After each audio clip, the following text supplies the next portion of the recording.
Et coucou à toutes, coucou à tous.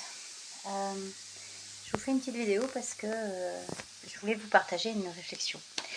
C'est quelques jours que je me pose la question de quoi faire finalement pour être, pour apporter quelque chose à mes patients ou à personnes qui viennent me rencontrer, voire même à mes propres enfants. Qu'est-ce qu'on peut faire pour améliorer l'existence des uns et des autres, ou la nôtre? Et quelqu'un m'a...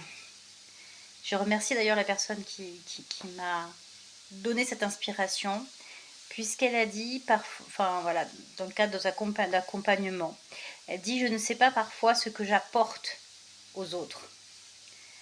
Et en fait, ça fait écho à quelque chose, moi, il y a quelques années, où je me posais la question: qu'est-ce que je peux faire pour accompagner l'autre? Qu'est-ce que je peux faire pour améliorer la vie de l'autre? Qu'est-ce que je peux faire pour rendre la vie plus douce à l'autre?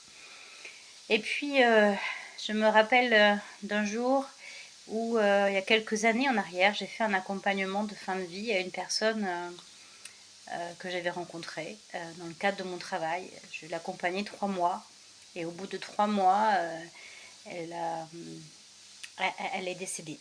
Et en fait, les 3 dernières semaines de sa vie où je l'ai accompagnée chaque jour, voire parfois la nuit, en fait, je me suis rendu compte qu'en fait, il n'y avait pas grand-chose à faire, à part être juste présente autour de son lit, lui donner la main, parfois, sans même faire aucun acte médical, aucun acte, j'ai envie de dire, de préservation, entre guillemets, de son bien-être.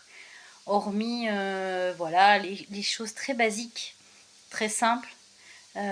Et en fait, il n'y avait rien à faire pour elle, puisque son chemin, enfin finalement son décès était quasi imminent, et qu'on ne pouvait même à peine apaiser sa souffrance, puisque voilà, elle était déjà quasiment partie, en fait, pour ceux qui connaissent la fin de vie. Et que parfois c'est hyper compliqué, ça a été compliqué en tout cas pour moi, de justement ne rien faire à part être présente.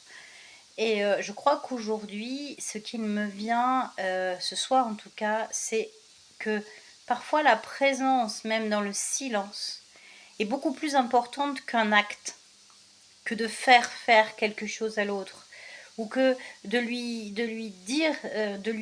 dire comment faire, ou et que parfois juste être dans ce silence-là, dans cette présence, cette qualité d'accueil de l'autre tel qu'il est, il est suffisant pour être un accompagnement d'une qualité, d'une richesse incroyable.